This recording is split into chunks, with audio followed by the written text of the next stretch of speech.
আসসালামু আলাইকুম। তো আমরা আজকে দ্বিতীয় ক্লাস শুরু করব।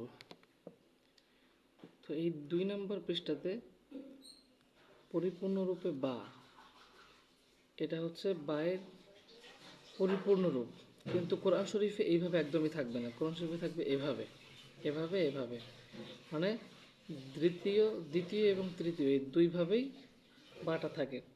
তো ভালোভাবে এই হরফগুলি মুখস্থ করতে হবে। বা, বা, বা, তা, তা, তা, সা, সা, সা, নুন, নুন, নুন, ইয়া, ইয়া, ইয়া।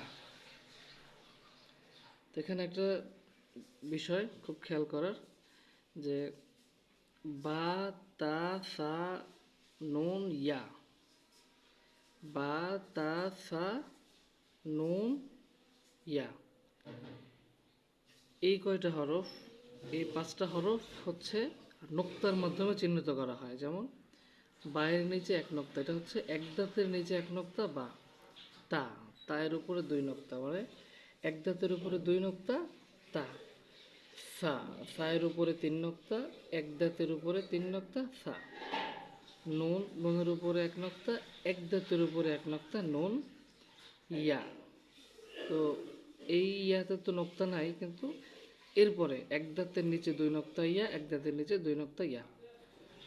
তো এই বিষয়টা আপনারা ভালো করে একটু মুখস্থ করবেন।